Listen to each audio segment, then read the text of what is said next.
Hello and welcome to the Third Age Babylon 5 podcast, where this week we are looking at an impronounceable episode, Passing Through Gethsemane. And for the first time in a long while, it's all three of us again. In scorching summer heat, we've managed to somehow get ourselves together. So welcome back, Meike. It's so great to see you finally again. I'm back. I'm still alive. I'm not dead. I'm not in the hospital.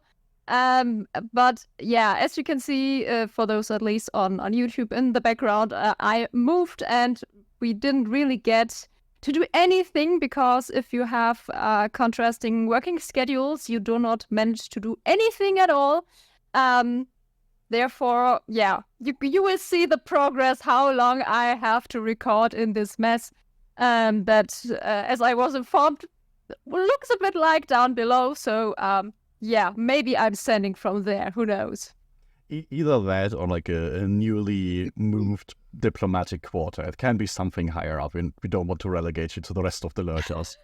But yeah, we are talking about Passing Through Gethsemane, which is, I think, widely regarded as one of the most exciting Season 3 standalone episodes, and there's quite a lot of things happening.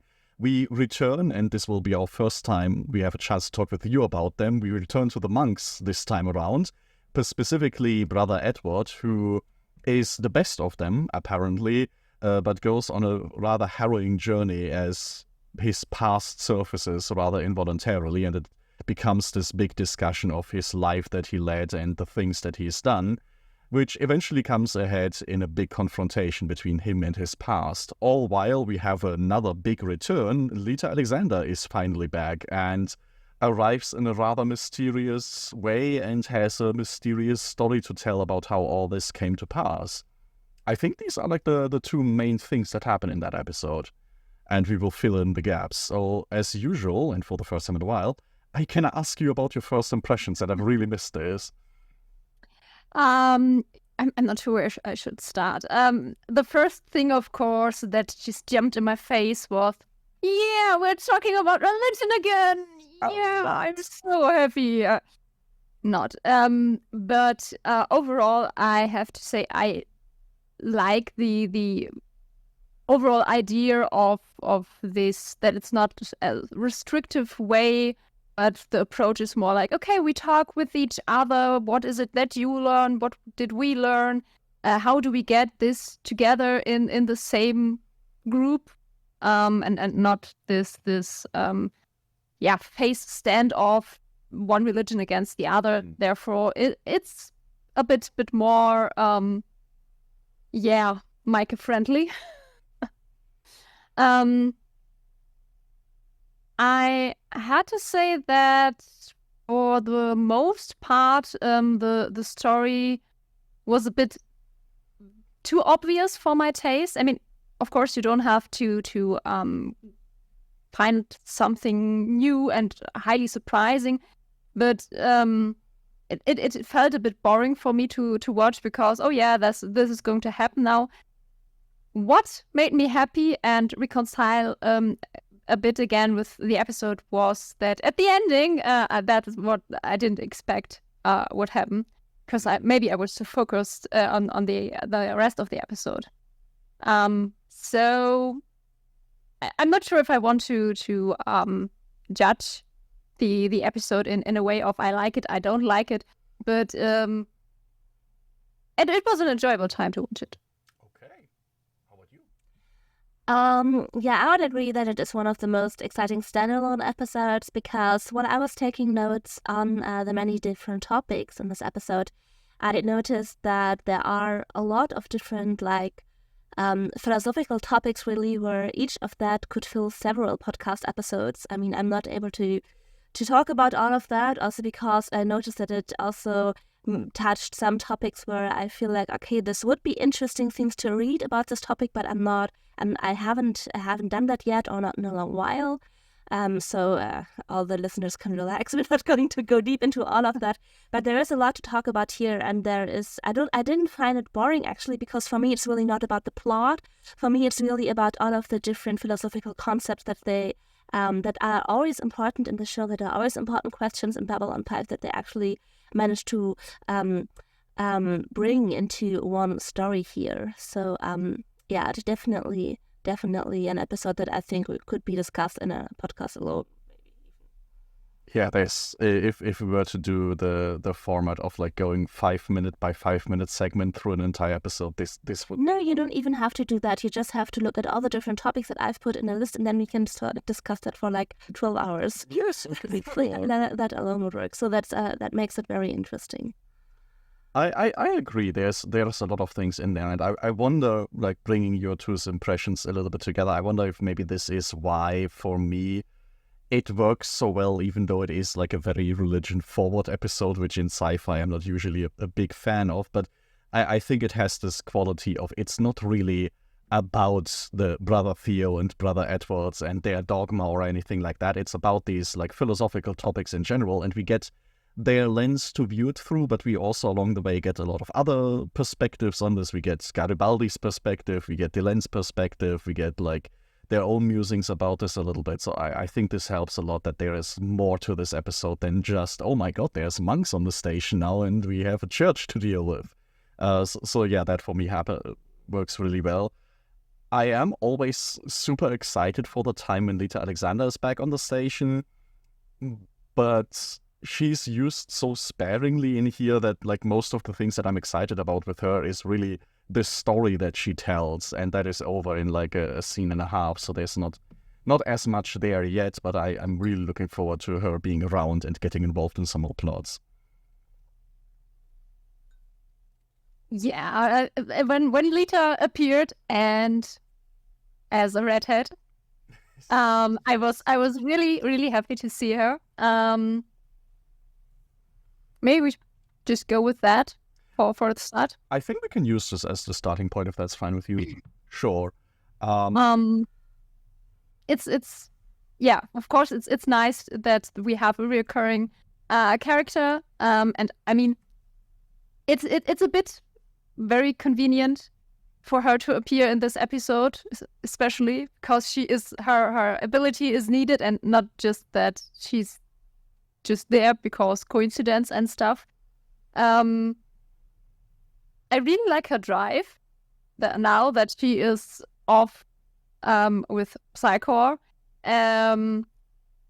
She has a bit of different air around her. She feels more, well, independent is the wrong word, but I guess you could imagine what I'm pointing at. She's no longer restricted from the rules, and her being herself, her ability to use. And I really like the confrontation she had with Lando, where she clearly makes a point of, hey, you can threaten me, you can also go and do this, but you will have to face consequences. Which is especially with Lando something I would say is really important. I mean, of course, the sentence he is dropping after their conversation, roughly about something like the nightmares. He wouldn't even realize that there are more. Hints a bit that he is facing consequences, but this is on a different level for me with their interaction. Yeah, I see. He can have his like cynical last word afterwards, but there's still very clear this idea like she is effectively untouchable at this point for fairly anyone on the station. It is really nice to see her freed like that. I will say it is convenient that she shows up now, but I would also chalk this up to the fact that a very powerful telepath will always be convenient. I would argue like if she showed up a week earlier or two for convictions, she would have been it would have felt just as convenient that, oh, just now as there's a terrorist on the station, we have somebody who can stop him with telepathic powers. I think no matter when she arrived on the station, it would have been like, oh, wow, we have this like super useful thing now. And I do like that they immediately go into this. I also like that the instance where she shows this is like the interrogation with the Centauri telepath. And I do like that this Centauri has obviously like read up on the laws and feels very secure in this. Like this is like obviously something other people from other species would be talking about and figuring out, like how does the weirdness that humans have with their telepaths play out. And I think this is something that we get on like a few occasions in this episode, that we once again get a lot of alien perspectives sort of on the stuff that humanity is going through right now, which is nice to see, especially of course in the case of Dylan, where it's a more philosophical discussion. Maybe I'm jumping there a bit, but she was on the homeworld of the Wallons thing. I mean, for me, it results in the end in this real, for me, weird scene where she is shown that she has gills on her neck. Yes. Why? To breathe, apparently, right? Like it's... Yeah. I mean, we don't know what the atmosphere on the Wallon homeworld looks like. Maybe it's not a breathable atmosphere for humans. Maybe they had to update her so that she could exist there at all. We don't know that yet. Yeah, of course, but it feels a bit random. Like we have to put some change in her in a physical way. Let's give her gills. I'm not sure what I... She has a lot more physical changes, actually, when we look at what Franklin finds, that she has been optimized, that she's constantly being how did I call that? Being doped. Oh, yeah. Doped. And also another medical fact that Franklin actually says that she has too much oxygen in her blood. Not so much that it's worrisome. If you would have too much oxygen at some point, you would get clots and stuff, but still a little bit elevated, which I found interesting because you also can, in very small dosages, elevate your oxygen blood if you want to dope yourself for sports. It's unhealthy and you definitely shouldn't do it, but you can do it. And so I found it interesting, especially now she has a new breathing mechanism. She gets this stuff from Kosh, whatever that is. She's completely optimized, and even like this oxygen levels in her blood show that something there has been going on that's similar to extreme training and doping to have more energy. So I think if you would look at all of the changes that Franklin mentions, all of the physical changes that we find in Lita, there'll probably be a nice picture. But many of the other stuff he mentioned, I forgot, or I didn't understand the implication. But I think they all have an implication. But they're usually also more internal. So More internal than yeah. that, yes. I mean, just from a production perspective, of course, it's a very Star Trek way to make somebody more alien, right? It's a little bit like the Brow Ridge or something like that.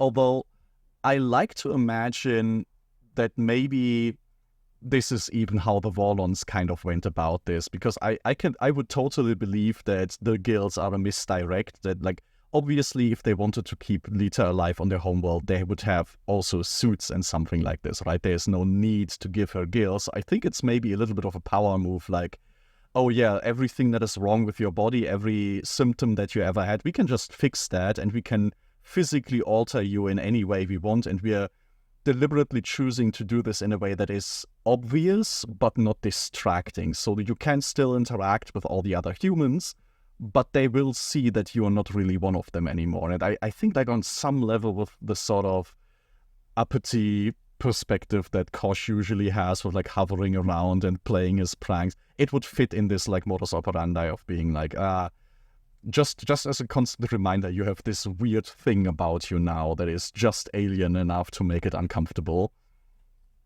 That would fit his troll-like acting so far. Yeah, I'm with you. It's just like, oh, you humans figured out that you evolved from fish. Well, guess what? You have remnant genes for gills, and I'm gonna activate them now. There you go.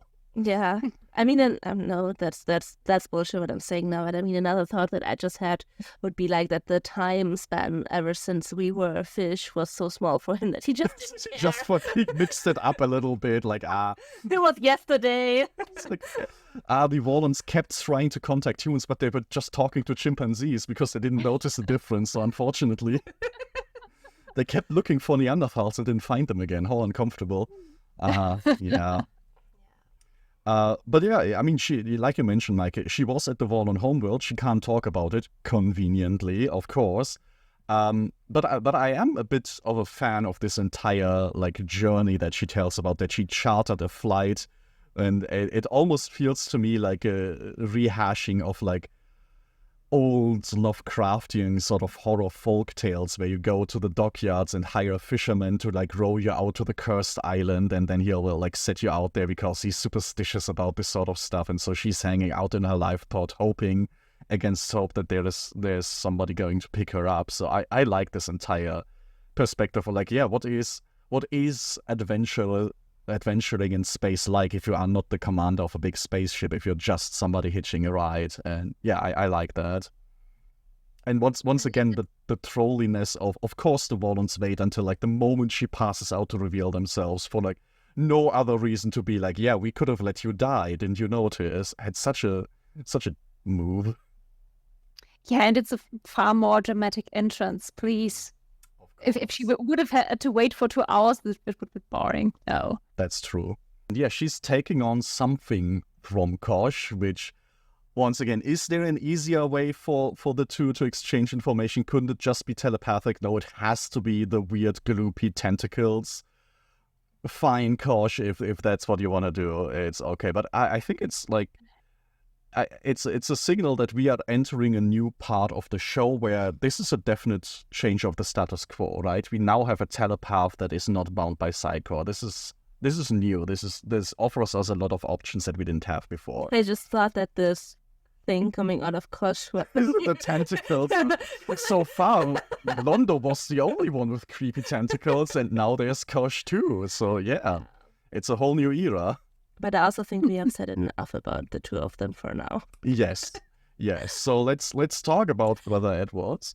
No, I want to talk about something else. Okay. Because actually, I just looked into my notes and I wrote down, I noted down something about the opening scene, actually. Because I was thinking that the opening scene could be interpreted just as this is just a moment without crisis. This is just people stationed and working on the station having fun, playing a chess game. But then I thought, and for this probably maybe not everyone can follow because this is also a lot in the course of my thoughts that I have on the episode, how it plays out. But I thought that showing them playing chess was not just by accident or not just to show some free time activity, because playing chess on Babylon 5 has never been such an established hobby as, for example, playing chess in Star Trek that was more like playing chess against Spock, although no one can win, was more established as something they do occasionally. So here I think it's special, and I think that this show really also already gives a direction, because we see them doing sport for the mind of any sentient being. And I think in this show we learn a lot about how the mind, the soul, if it exists, I would like to stick with the mind because that includes all our cognitive abilities that still puzzle science today. We have brains that can do very weird stuff. So our mind and our body, how they are connected, how they can exist with or without each other, and what is worth, what has what kind of worth. And I think with showing them playing such a logical game where you really have to train this mental ability that defines you or doesn't it define you, I think that was on purpose to show the direction in which it goes. What are your thoughts on that? I will catch on this and try to follow through with this thought a little bit. I think it also coincides with their entire conversation really nicely, because they're immediately having a conversation about faith and sort of like, what do you occupy your mind with? And if we are out in the weeds talking about the symbolism of chess, I think maybe this is sort of the parallel here. Like, they're talking about Brother Theo being all about, I have my faith, I have my, one religious doctrine that I follow, I have one strategy perhaps in chess, and then you have Sheridan, who is a little bit all over the place, rudderless, one might say, who's more improvising. And it's got sort of this parable of like how two different ways of approaching this game, two different ways of approaching life. And these two will be then sort of, throughout the episode, we see how they deal with what is happening. Yeah, that is a very pragmatic aspect of that. But I also think there is a more spiritual, philosophical aspect because, I think chess is definitely a game where you have to be very logically and you have to operate within rules, but you have rule after rule after rule after rule, so that within there are so many opportunities and so much uncharted space. You just have to find it. So what I find interesting there is really that it shows a game where you can on one way you have to be completely logical, and it can be just annoying as math homework in grade 7 when you are annoyed by just another time where you have to find X, and then again you can just pour all of your personal creativity into it. So it also kind of plays with this thought, I think, that they are interacting with something that can seem absolute, but then again is it? Yeah. It's like a big meditation on determinism. Like theoretically every move is deterministic. You can imagine like there's a limited amount of things you can do in this game, but at the same time it is so vast that it really requires you to be more open, creative with it, because you can't brute force your way through this. Yes. And maybe then, I mean, we have agreed that the next topic that we want to talk about is Brother Edward. Yeah, he's standing right there. This is already, he's in that scene, right? So we have already minds really like, minds trying to show what kind of like training or what kind of exercise they can do. So the mind really as a thing in that scene. But also, if you agree with that, if that's not too jumpy for you, before we talk about the whole Brother Edward's plot, I would also, just to give a direction of what I found interesting about the plot, I would also like to look at another scene that is a bit unrelated, but I think there are like two directions that I find interesting. One is this chest thematic that we have now talked a little bit, and the other scene actually is this scene with Dylan and Garibaldi, where Garibaldi explains to Dylan how the mind wipe works and how much he sometimes misses the electric chair, really, and just like moments of cruel violence where I think if you get emotional involved or like also just from listening to these stories, I think we know where he's going, like what kind of emotion he's talking from. But yeah, he's very straightforward with that. And I liked what Delenn says about that. I like how she says that, so you would support a system that leaves everyone blind and toothless. Blind and toothless, yes, because he is this type of an eye for an eye.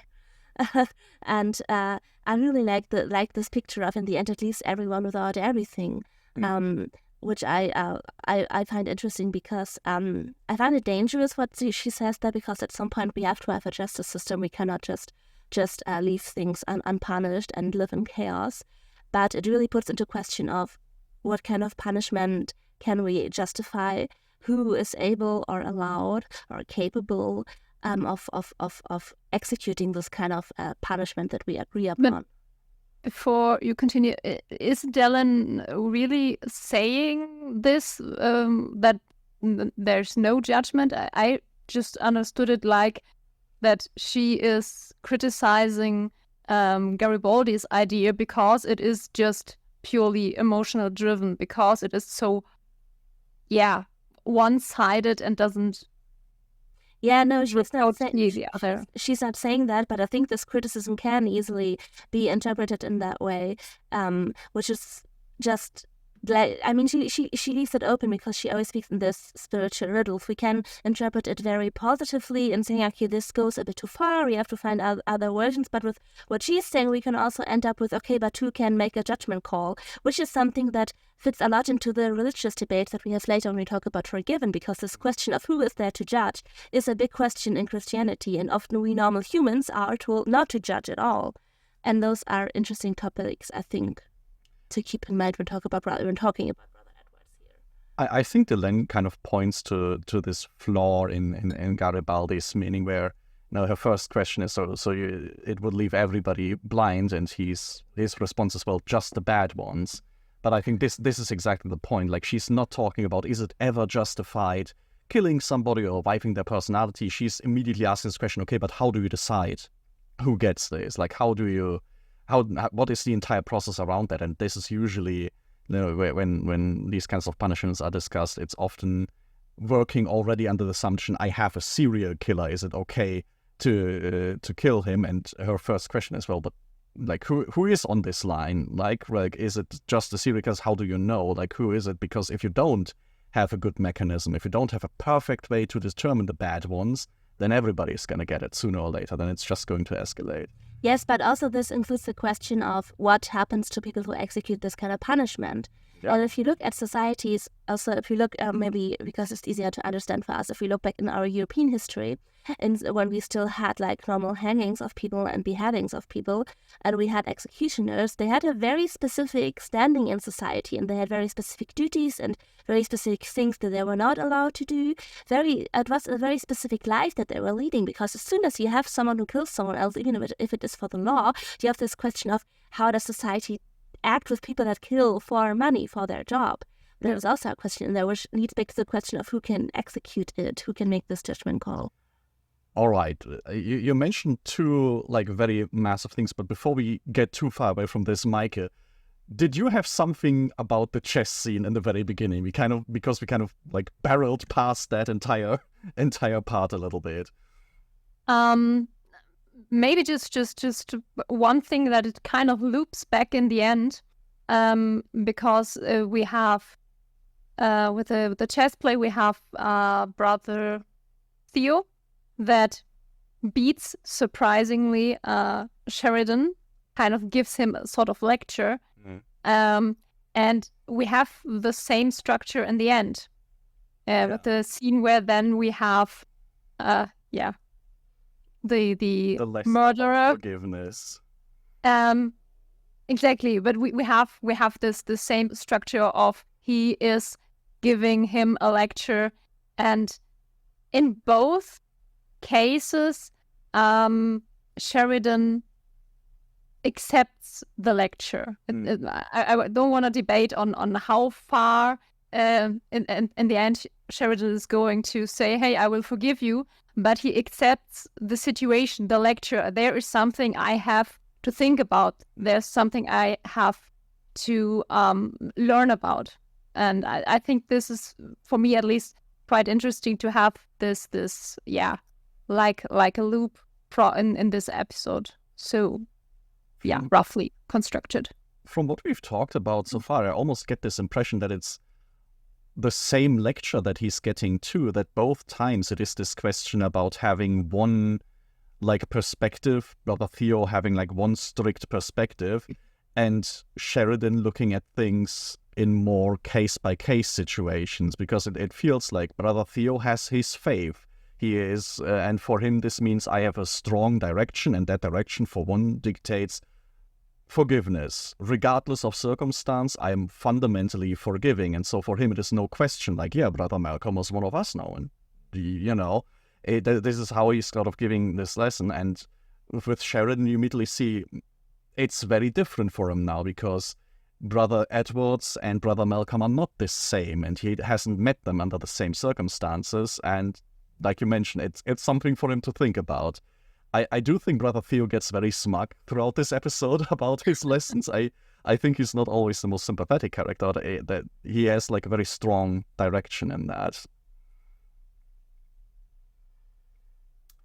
Now, with like looking at the chess and the conversation between Garibaldi and Delenn, to me it feels like we can have a little bit of a divide, talking about, on the one side, sort of what Brother Edwards talks about his faith with Delenn and with everyone on the station, and then sort of what happens afterwards when you come into the discussion of death of personality. Does this make sense to you, maybe? Because then maybe it would be a good opportunity to talk about Brother Edwards and sort of the mission of the monks on the station. He talks with the broker about their entire quest, what they're trying to do, and then talks about faith with Delenn. Okay, so just to reiterate, he has this conversation, and he first discovers the Black Rose, where he's asked by somebody that they are doing business with, which is very nice to see, by the way. The monks are paying for themselves. It's not like a tax benefit situation on Babylon 5, which I'm a big fan of. But yeah, he gets asked, like, why are there monks here on the station? What is happening? And he talks about this is sort of their quest right now. They are trying to learn, I think they phrase it like something, learn all the different faces of God, which is something Brother Theo mentioned before.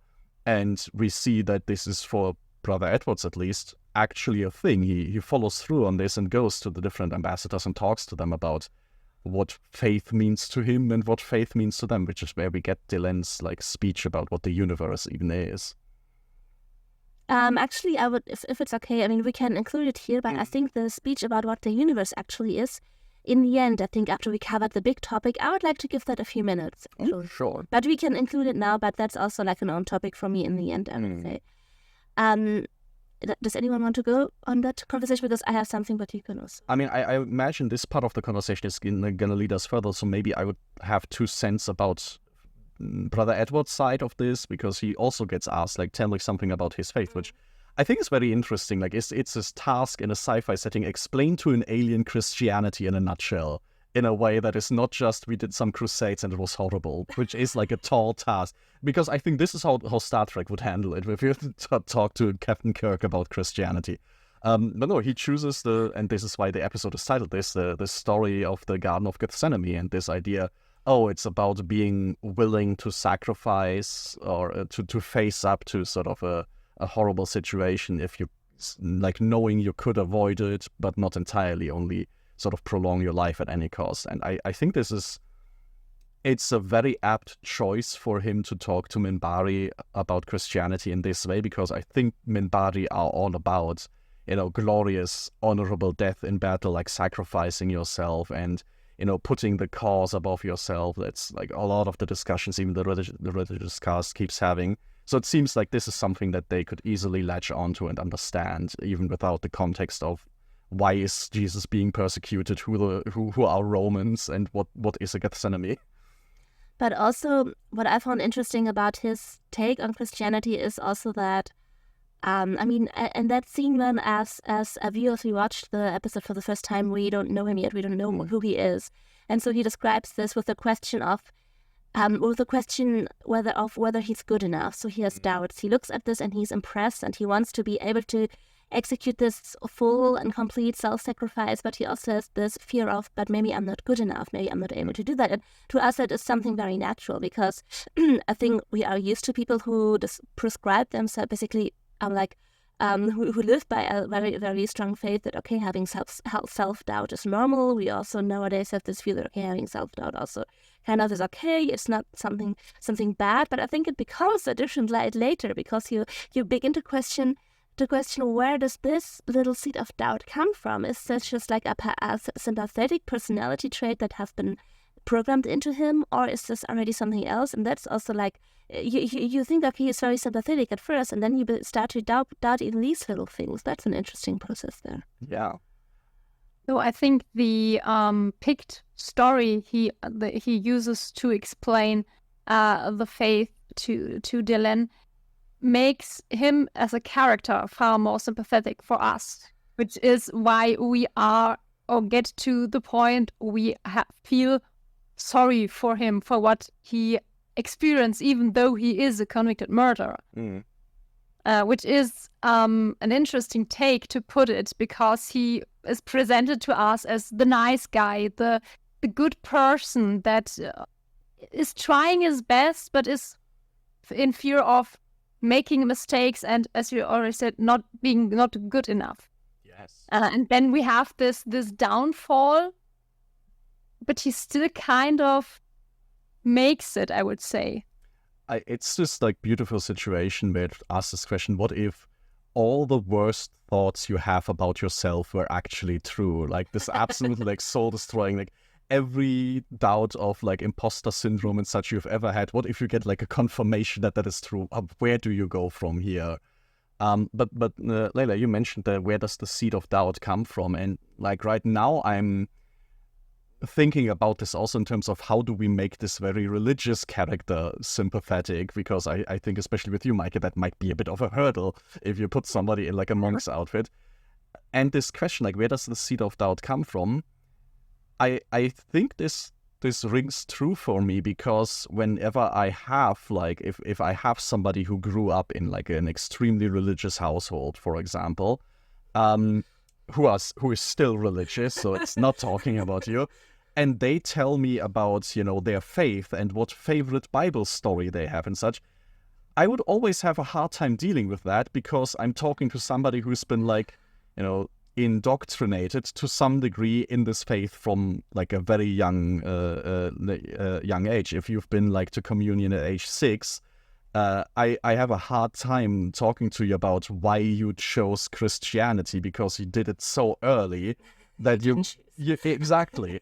And so on the one hand, this makes like, as a religious figure, Brother Edwards much more sympathetic to me, because he started with a blank slate, looked at the world and figured, I want to serve, where can I do this best? And so made a choice, and that choice fell on this Christianity. So if he tells me what Christianity means for him, that is actually meaningful for me, because I feel like there was a fully developed person who made this choice. But then I have the seed of doubt, like, how much of this is just programming to serve? Like, if this religious order just speaks to people who are artificially programmed to serve society, I would be much less comfortable with it. And for me, this almost replicates the same doubt, like, okay, you can tell me all these things, but if I know that you've been programmed artificially to sort of be inclined towards this faith, I'm always going to have this uncomfortable feeling, like, repeating that dance. And that I find interesting about the whole setup here. And I could imagine that it's deliberate, because little peek behind the scenes, the writer JMS did grow up partially in like a fundamentalist Christian cult-like community, so he would be sensitive to this problem as well, that you have this issue of early dogma and indoctrination. Maybe also because we're now just talking through this plot of Brother Theo, maybe we could also talk about the way he dies. And we could go through what that can mean for him, actually, because we have him being afraid that he would not be strong enough to sacrifice himself, that he would not be good enough.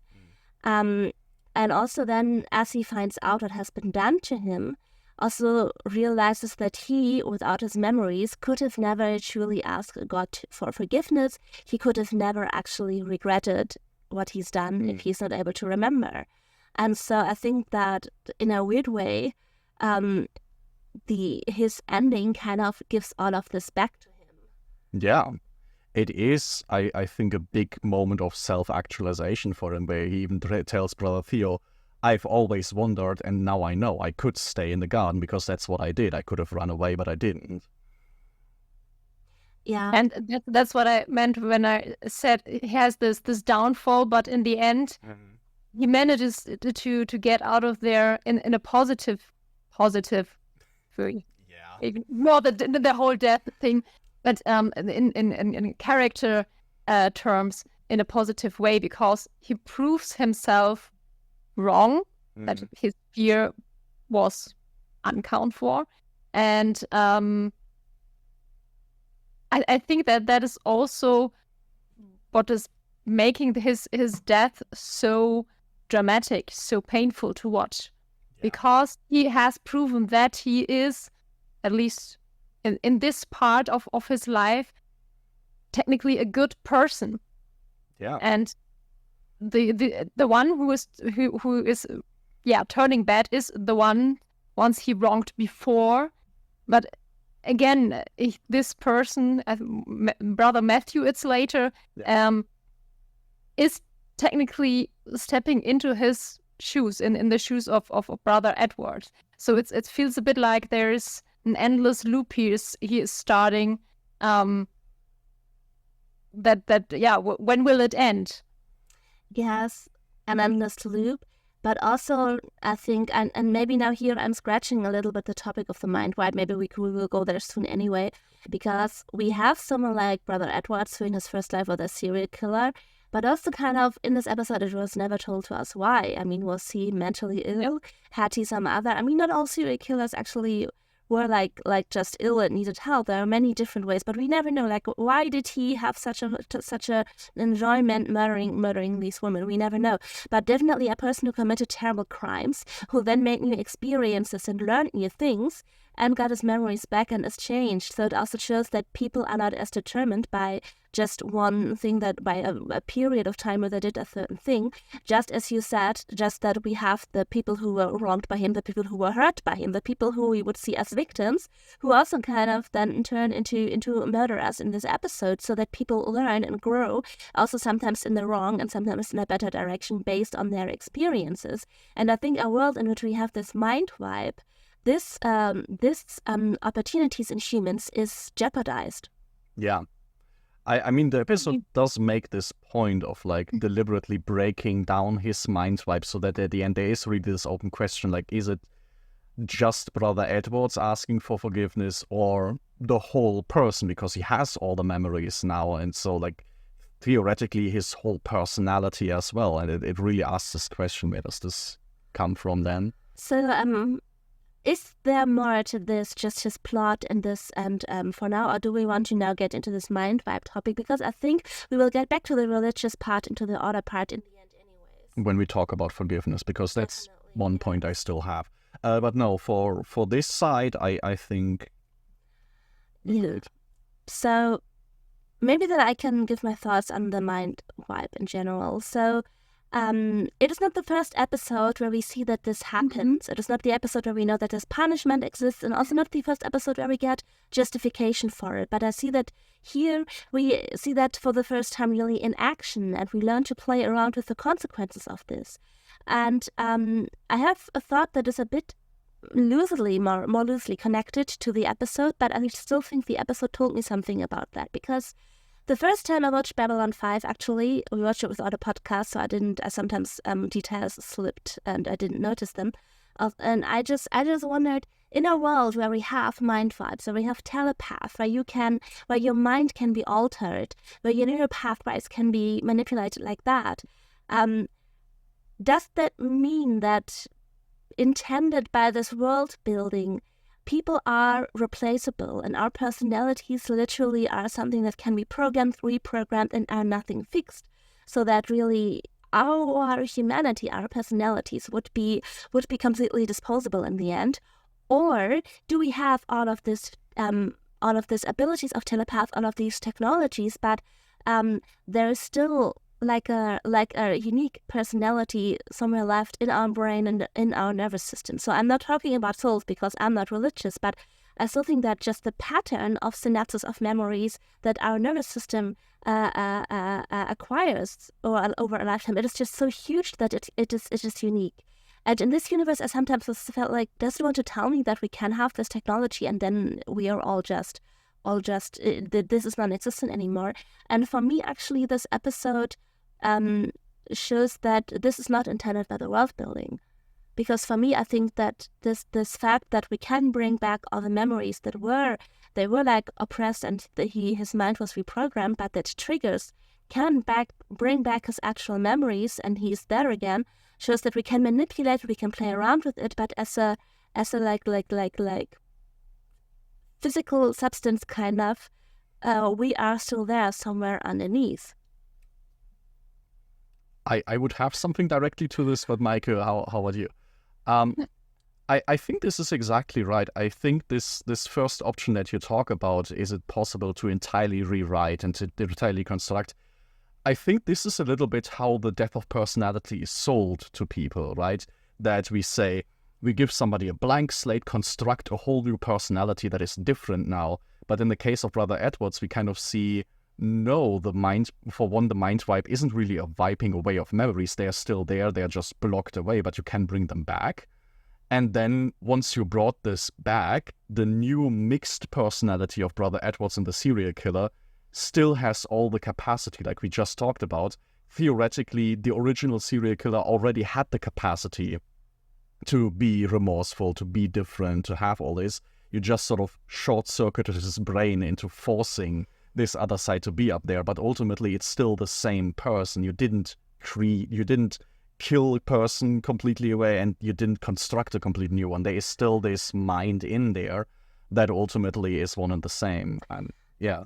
Yeah, and what I find important about that is actually that if we look at the mind vibe, how it is sold in universe, it would actually tell us that, okay, so we can get rid of the mind, we can get rid of the person that did not fit society well or that did harm, but the body is still like a resource that we can use to work for us. So we still have this like functioning little machine, like this part of a machinery of our society that can still work. And I'm using this word machine like on purpose, because actually when I look back into the history of medicine, for example, it has often in the early modern age been a thought, to view the body as a machine, and anything that is wrong, that just disturbs it from functioning in the perfectly productive way that we need it, can just be cut off. It is a thought in medicine, or it was at least in history, and it's rather dangerous actually if you view humans as machines, and if you view them as just the body as the resource that we want to use.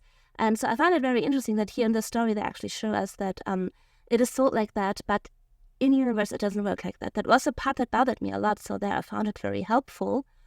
The mind vibe has other consequences as well. You were just looking at your notes. No, yeah, but I was looking at other things. So anything more on the mind vibe topic until here?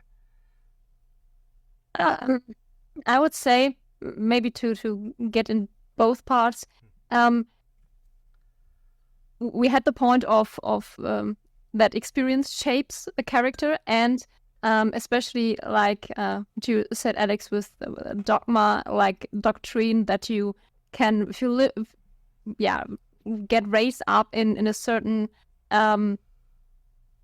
circular position, then you just learn different things, and therefore you are different in your own way, which overall, I'm not sure if I get it together what it's in my mind. Basically every person has to be the possibilities to be everything or anything wants to be. But we are limited in the things we experience, and especially the experience we make. If we are really small, we can't influence. And of course, even in later life, we have just very little compared to the impact of the world, very little ways to shape our experience. But the point is, we still can make choices.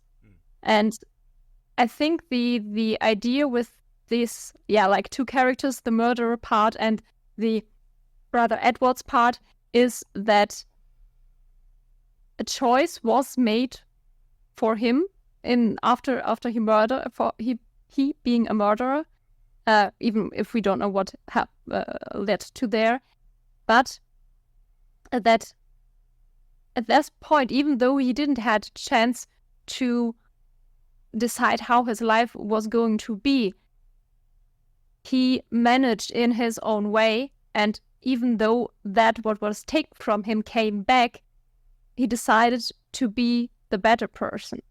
So it's about experience and decisions, and that is something you can't get out of the human being with a mind vibe, because that would mean you have to kill the person or turn it into, I don't know, a zombie in the sense of the earliest mentions from voodoo, where you have just mind dead people that could work, like in comparison to slavery. Which, I mean, we've seen in the show before, right? We had the cyber zombie where they tried to do exactly that, and even then it didn't work. Even then there was a remnant of him, so it keeps coming back to this point. Yeah, and I just had a thought.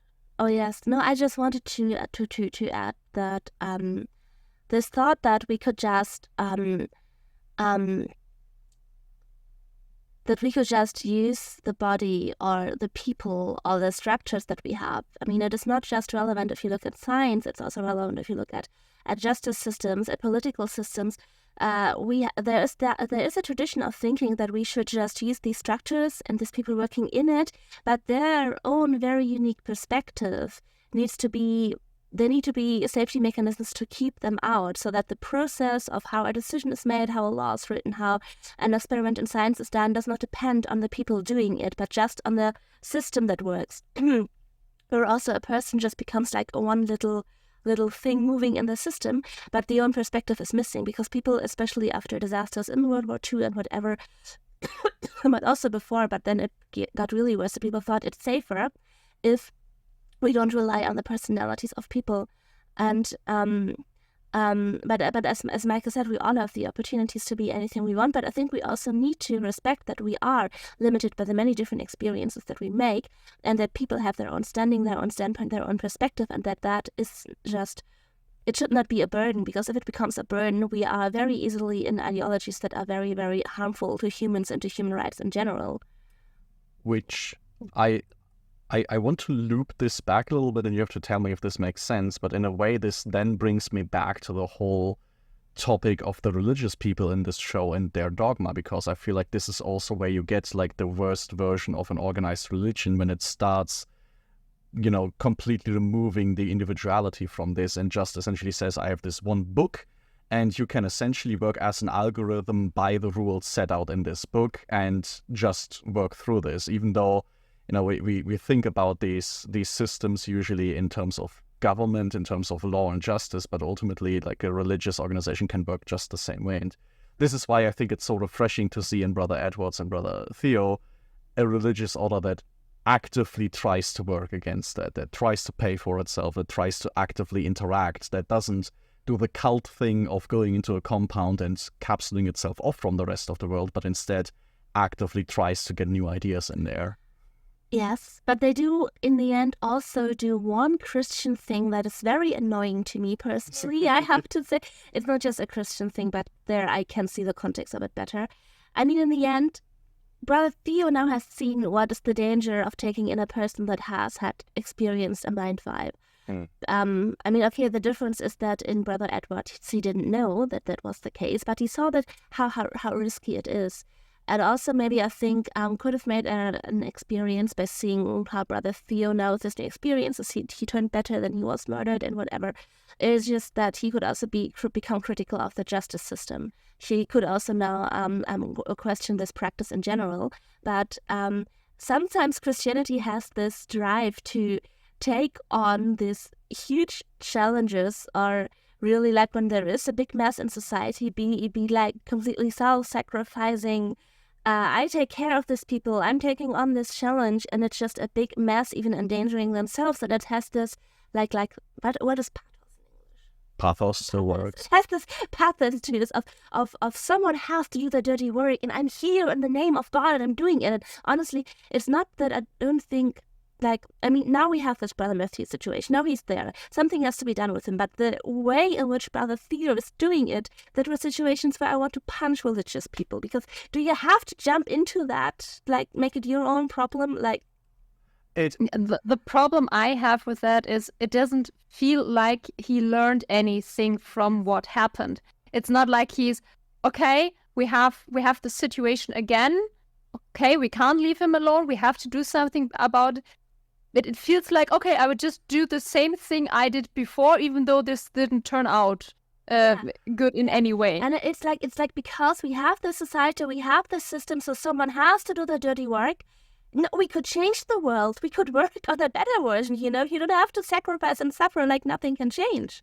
There's like two things we need to look at in that regard. As one is like how long do Brother Theo and like religious people in general just sort of sweep up the remains of what the system creates? Like how much actively do they show that they want to change this? Because I mean, I can totally believe that in this specific situation everything went too fast for Brother Theo to like stand and like revolutionize the way that the death of personality works, but it would have been nice to see some sentiment there. The other thing I would be interested in is if we follow Brother Matthew for a longer time now, do they do exactly the same thing, or are they like quietly saying, okay, we're just gonna like in small steps feed him all the memories that were vibed and like sort of underhandedly? But then again, that would be very much, okay, here's this one case that we fix, but we don't really do anything about the larger implications. And I mean, now that we also said that, or brought on the table that Brother Theo has not really seemed to have learned anything, I mean, in the end, he kind of looks at Sheridan, who is in shock that he sees the new Brother Matthew version standing there. And he looks at Sheridan with this intense fear in his eyes and is like, I mean, he asks, I mean, maybe I remember it wrong because I didn't note it down, sadly, but I think he asks Sheridan if she can't forgive, right? It's essentially like what he says. He's like, we were just talking about how difficult forgiveness is, but also important. Yeah. Right, Sheridan? Yes. And I wonder, how can I mean, and I think this can have this has two meanings, because how can I forgive a person who is not the same person anymore as when the things that I should forgive were done? How can I forgive a person who doesn't have the memories of that anymore? Because what is there to forgive then? Who am I forgiving then? I mean, that is true. I would argue that Brother Theo's answer to this is probably, well, forgiveness isn't so much about the person you're forgiving, it's more about yourself. Yes, that is a very Christian version, but I think regretting and forgiving and any kind of redemption is based on your memories. I think if you steal the memories away, you steal all of these human acts away from us, from both sides, from the victim as well as from the perpetrator. I would say that, and it's connected to the other point.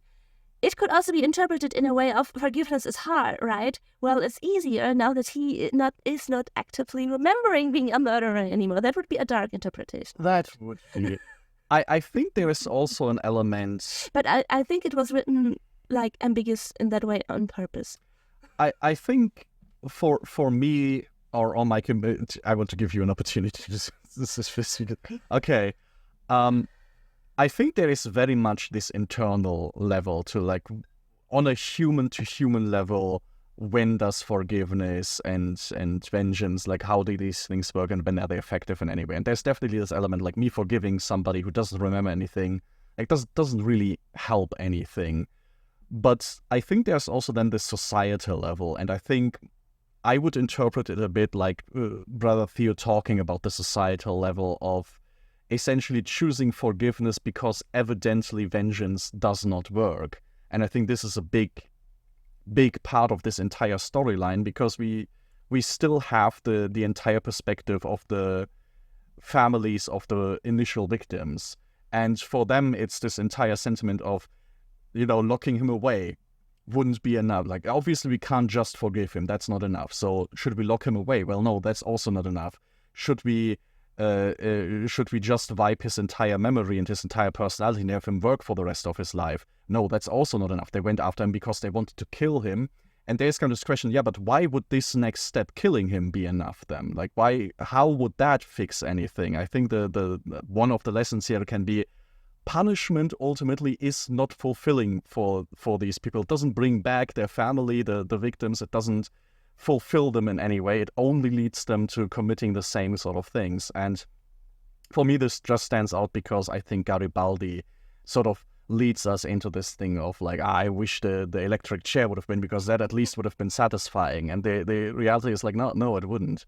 And just as a small side note, it's one of the few times Garibaldi's talk here where it's so, like, patently evident how painfully American this show is, when he talks about, everybody finally decided that capital punishment was bad, and I'm just sitting here now, like, everybody already did decide that you are the weird ones. Nobody except you guys in terror regimes does capital punishment anymore.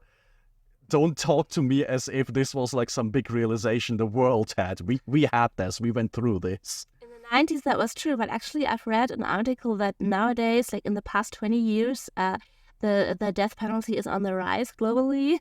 Yes, but still only in very questionable systems of government. Yes, like, it's still always the US, Saudi Arabia, Iran, and China in some place. Like, so I don't know, guys. By the way, 40 minutes. Yes.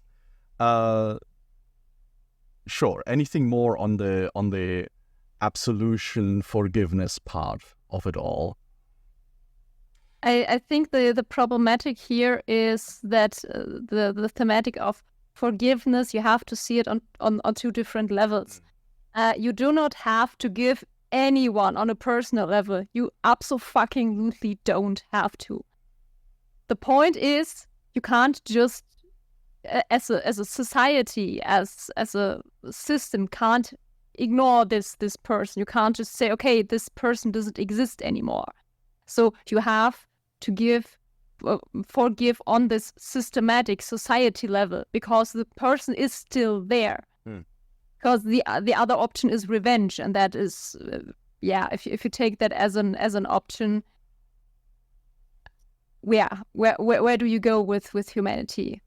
And it also goes into this personal level, like, you don't have to forgive anyone, but you do have to choose how far you go for vengeance. Because if you go, like the people in this episode, to the point that you completely self-destruct in that pursuit, that's your right, surely, but it's probably not advisable for anyone. Yes, but I mean, Maybe just this one short note to the personal forgiveness point.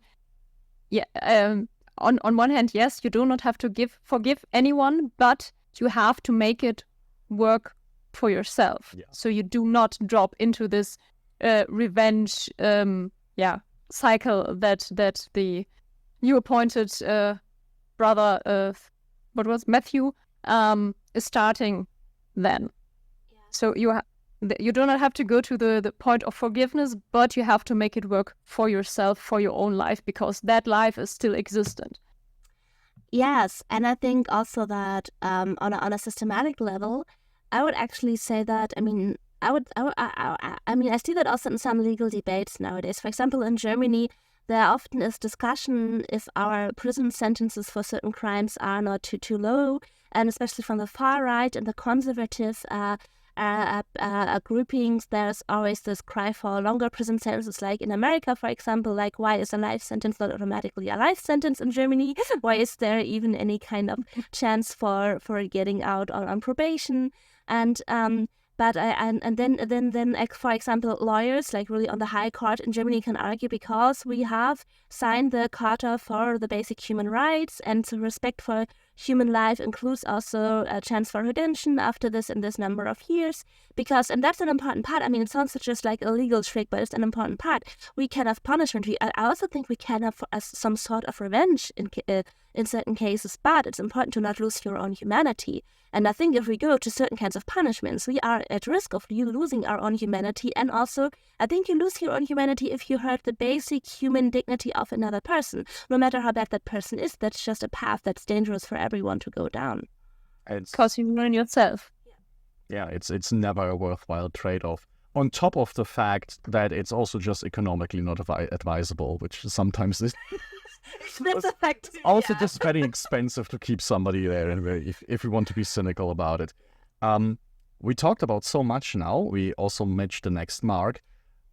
There is still the lens. Yeah, but first of all, before you do that, I need to get my final words on this mind wipe, body, soul, machine topic, because I'm so lucky of watching this episode again and of getting this new understanding and interpretation of what the mind-body connection in this show actually is, also because it is something that I've looked at historically for so long. And also in science, or in the history of science and related practices, let's call it that way.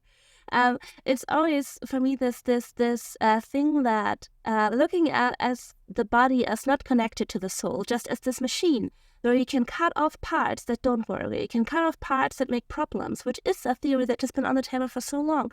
In the end, no matter how innocent it was lined out at first, no matter how logical it appears, in the end, this mechanistic view always leads to losing this human side, and always leads to seeing humans just as this body spare parts that we can use. And you're always one step into eugenics, into racism, into fascism. And that's what I find very interesting, because at first, when you look at like very logically lined out surgical handbooks from the 17th century, you think you're nowhere near that, but you're 2 steps away from that, because this thought of let's just optimize everything, cut out everything that doesn't work, and we have a resource.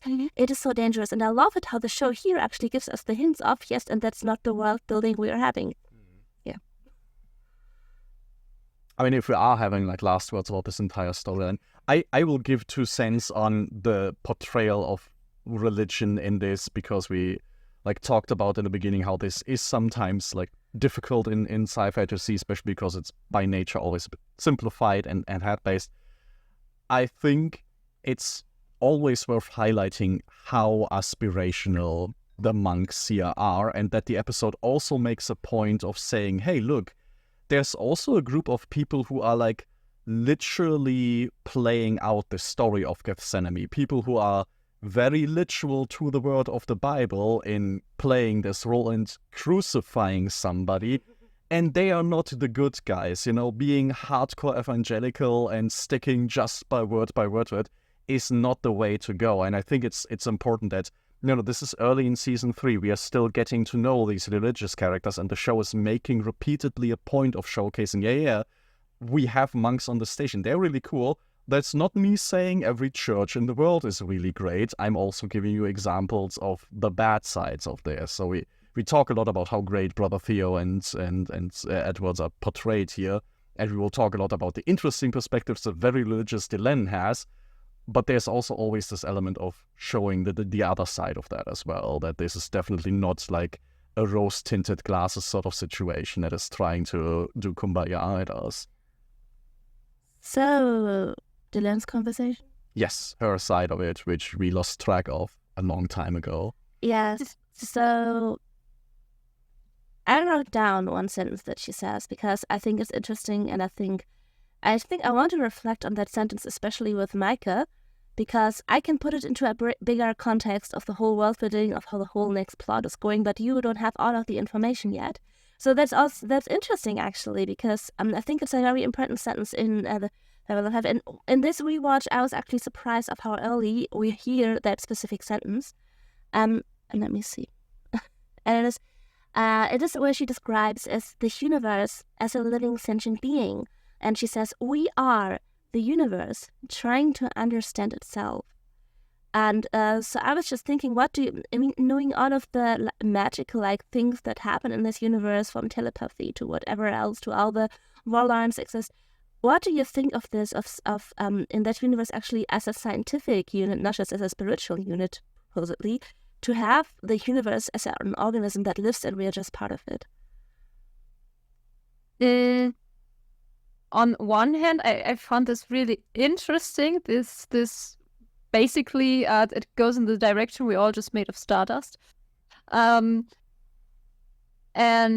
which for me would go more in the direction, hey, we chill more. We're just all the same, even though we look different. We don't have to go to war, things like that. On the other hand, considering what is happening, it's a really cruel way of looking at it, because the universe, if it is present in everything and everyone, it's tearing itself apart. With either being the Centauri go with their war with the Anan, if you think about the shadows, which would be basically the universe too, which would lead me to the very main question of why are we fighting them then? They're basically the same as us. It's this horrible realization the universe is sentient and it might be depressed. Yeah, this direction. It might have an infection, it might have cancer. I mean, if you view it as an organism, also if it's trying to figure itself out, I mean, I don't know what's happening inside my body right now. I can try to figure out, but I don't always get a clear answer. I mean, there's a lot of things dying inside of there all the time, right? So it's definitely part of it. What strikes me as super interesting is that she's talking about it in the terms of sentience generally, because if it was just, I think the universe is alive, I wouldn't have many of these problems, because then I could look at this and be like, yeah, and this is why there's so much death and stuff, because nature is just like that. And this is also why, when we talk about, the Warlords think different from us, the shadows are incomprehensible to us, it's just because they don't work on morals in any way. They work according to laws of nature that we just don't know yet. So that would be much more comforting for me. But her saying, oh no, it's trying to recognize itself, and maybe that is it. Like, maybe we have so much conflict because the universe hasn't fully realized itself yet. It's trying to comprehend itself and struggling with it. Yeah. It's like in puberty. But also, if it's sentient, trying to figure out yourself can take a whole life. And even if you try to figure out yourself, it still doesn't mean that you can look inside of your stomach, inside of your gut, inside of your bloodstream. So there, at least a lot of room. But I just find it interesting how early on here we hear this thought, the universe is sentient and is alive and is a thing, because I just think we need to keep that in mind for later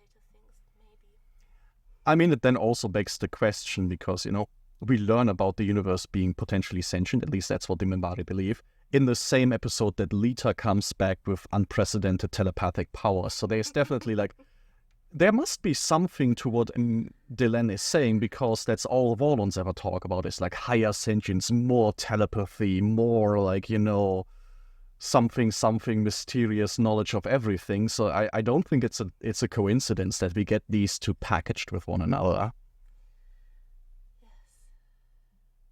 Don't look at me. My brain is still on the teenage version of Does this ring too true? Is this actually making sense of everything? Yeah, but that's my theory on the universe right now. I also, by the way, it's just a small little character tidbit, but I really love that the lens struggles to explain all this and Linnea chimes in to do this. I think it really shows that Linnea is the one who has spent more time with Londo at the bar and talking to Vir and all these things. He's actually a bit better at this sort of outreach to other species and putting this in a way. I want to come back to a thing. Yeah. Because we just talked about this, if the universe is alive and if it's sentient, then why are there shadows there? Why are so many bad things there? And now, I mean, I've now just used this whole episode to be happy that the show doesn't view humans as mechanistic, as this spare parts that you can just optimize and use. And I think at this point already, or maybe just at this point, I don't know if it stays like that in future episodes, I would be willing to also look at the interpretation of if the universe is a living organism, then it's also not just a ticking clock, like a perfect machine. It is a living organism and it has parts in it that are bad, that are dangerous, that cause problems. But it is a thing that has its mind, that it is a being, and we cannot just cut out everything that doesn't fit to optimize it. We have to live with it, basically. So it reads the universe as an organism and not as a perfectly working machine. There's also this element that its sentience is so fractured, right? Because she's not just saying the universe is a sentient thing out there. No, we are the sentience as well. We are part of it. It goes back to this like very holistic thing, which then I would be super interested what the Minbari would say, what is the meaning of life and the universe? Because if the universe is just a sentient being, you could go into this like philosophical perspective. Well, the meaning of the universe is the same meaning as a human life. You just kind of make it your own. And that doesn't mean that you have to fall into nihilism. It can be a very meaningful existence. It's just not imposed from the outside. I think there's like an interesting faith in there. Yes. I don't know why, but my brain just decided that the picture of a TV series from my childhood would be fitting. I don't remember its name, but I'm sure you watched it, where it's basically how the human body works with every part being like small little humans running through the body. Do you happen to know the name of this? There was an entire series from the human body for history. Maybe we can look it up and blend it in so maybe more people understand what I mean. Because that's the picture I get from the universe as one being, as an analogy to understand this better. It kind of makes sense, right? If we try to understand the human body, if we look inward, one of the ways we do this is, well, maybe it's a machine operated by tiny people. And then we look outwards. What is the universe? It's a machine operated by tiny people, right? It's kind of this different way of, people operating a machine is something that we know how to understand. So we try to apply this in all these different things, which is nice to see. I would say this is a perfect opportunity for random scattered thoughts that haven't been addressed yet. I have one. But if anybody here has still a note that wasn't taken care of yet.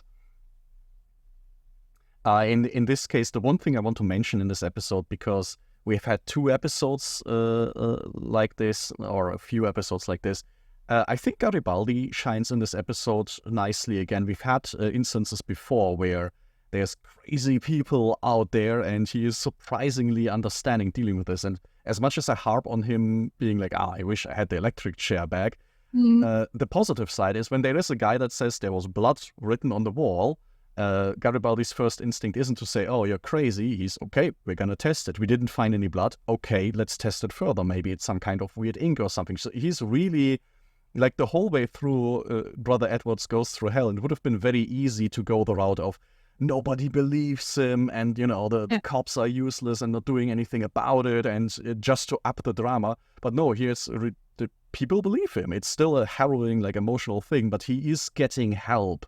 And that's just very nice to see. And I just noticed this because the next episode, Garibaldi has a lot more stuff to deal with. So seeing this little positive side of him was nice. Maybe one note I found quite nice or interesting to see that Zach had a few moments of appearance and saved Sheridan from punching that new brother Matthew before he turned brother Matthew in the face, because I'm pretty sure that would have turned out rather badly. So he had a little moment of being useful, which was nice to see. Although just being a jerk. Although I do have the impression that he adds sort of the holy trinity to everything. When it comes to forgiveness, you can be on the side of forgiveness from a Christian faith perspective if you think really hard about it, or you can be on the more individualistic side of Sheridan and think really hard about it. Or you can just not think at all about any of this and just kind of, you shouldn't punch a guy, and that's sort of your thought process, because my faith in Zach's head and brain capacity is on a downward trajectory throughout season 3. That's not a big spoiler to say. So too. At least for the moment. I love the guy. He's great, but man, I'm glad. I'm sure glad Garibaldi was here to deal with this investigation, because with Zach, he probably would have been up. It must be that the place is haunted. That's the only explanation we have. Unfortunately, the supernatural. Oh, the Ghostbusters. Yes. Oh, he would love those. But all right, I think this caps us out very nicely for this episode. So we need an outro. We need an outro. Yes. So we've been all three together now for the first time in a long while, actually. I hope it was entertaining for you. It was very scatterbrained as a result, but I think that's a good thing. I don't think it was. I mean, it's just kind of like it had in my brain, it's kind of connected all. Perfect. At least for one, it worked. Yes, in the outro, I usually mention our social media channels. I mean, we are probably, when you see this, still not fully back on our old way of using all of them, but you can find us everywhere. Maybe you still want to follow us for the bright days to come, and we will post a lot again. So we are Third Age Podcast. We are, of course, still on Twitter, right? Yes. We are still on Twitter. We are not on Blue Sky. We will be on Blue Sky. We will be on Blue Sky soon. We are on Mastodon and on Facebook. Yeah, sure. On Facebook, we have our own discussion group. We are not using it actively at the moment, but you know what? It's not our job. You can post stuff. You can discuss things. Why don't you do that? It's up to us. Of course, you can find us anywhere you can find podcasts. But as usual, here on YouTube, we're the cutest because here you can see us. Very nice.